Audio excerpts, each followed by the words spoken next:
আসসালামু আলাইকুম। আশা করি সবাই খুব ভালো আছেন। তো আজকে আপনাদের সাথে শেয়ার করব ক্যালপ্রোটেক্টিন টেস্ট সম্পর্কে। এটি খুব কমনলি ইউজ হয়ে থাকে। তো এই ক্যালপ্রোটেক্টিনটি কেন করা হয়, কিভাবে করা হয় এবং তার নরমাল ভ্যালু কত সে সম্পর্কে আমরা একটি ধারণা নেব। আমরা যখন খাবার খাই, খাবারগুলো কি স্টোমাকে বা পাকস্থলীতে যায়।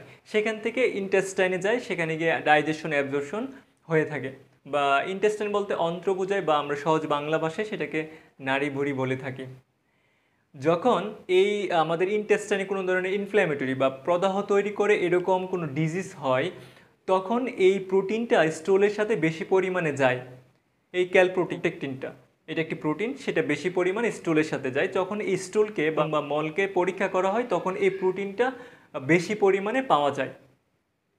এই ক্যালপ্রোটেক্টিন যে প্রোটিন, সেটা আসলে কি এখানে যখন আমাদের ইন্টেস্টাইনে বা অন্ত্রের মধ্যে কোনো প্রদাহ তৈরি করে এরকম ডিজিজ হয়, তখন আমরা জানি যে আমাদের দেহের মধ্যে 3 ধরনের ব্লাড সেল থাকে: আরবিসি, ডব্লিউবিসি, প্লাটিলেট।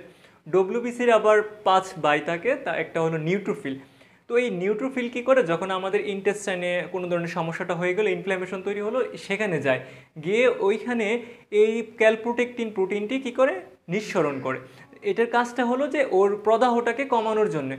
এই নিঃসরণ করার ফলে, অতিরিক্ত নিঃসরণ হওয়ার ফলে সে এটাকে স্টুলের সাথে বের হয়ে যায়। তখন এই স্টুলের পরীক্ষার মাধ্যমে যখন জানা যাবে যে এই ক্যালপ্রোটেক্টিন প্রোটিনটি বেশি পরিমাণে রয়েছে, তার মানে ওইখানে ইনফ্ল্যামেটরি তৈরি করে এরকম ডিজিজ হয়েছে।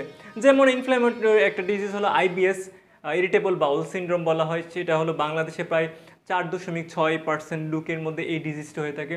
যেমন আপনার তার সাইন সিমটমসগুলো হলো যে পেট খুব বুটবাট করবে, পেটে ব্যথা হবে, কখনো অল্পতেই ডায়রিয়া হয়, অল্পতেই আপনার বাথরুম কষা হয়ে যায়। এই ধরনের খুব সমস্যা নিয়ে রুগীরা ভুগে থাকে। তারপর আরও কিছু ডিজিজ রয়েছে, যেমন ক্যান্সার হলে বাড়ে। তারপর আপনার রয়েছে আলসারেটিভ কোলাইটিস, যদি আমাদের এই অন্ত্রের মধ্যে কোনো আলসার হয়ে থাকে, তখনও কিন্তু এটা একটা ইনফ্ল্যামেশন, তখনও আপনার এই প্রোটিনটা স্টোরের সাথে বেশি পরিমাণে পাওয়া যাবে। তারপর আরেকটা ডিজিজ রয়েছে ক্রনস ডিজিজ, সেই ডিজিজের ক্ষেত্রেও কি আপনার প্রোটিনটা বেশি পরিমাণে পাওয়া যাবে।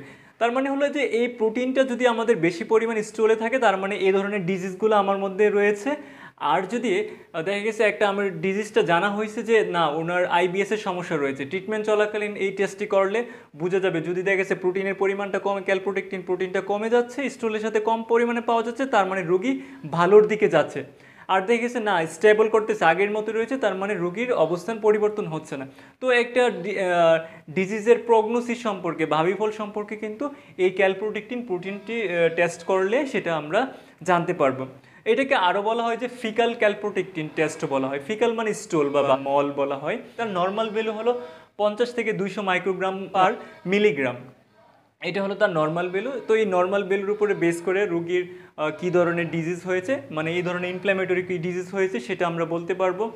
এবং কি যদি আগে জানতে পারে যে রোগীর এই ডিজিজ আছে, তো এই টেস্টের মাধ্যমে রোগীর প্রগনোসিস সম্পর্কেও ধারণা নিতে পারবো। তো সবাই ভালো থাকুন, সুস্থ থাকুন। ইনশাল্লাহ অন্য সময় অন্য কোনো ভিডিও নিয়ে আসবো। আসসালামু আলাইকুম।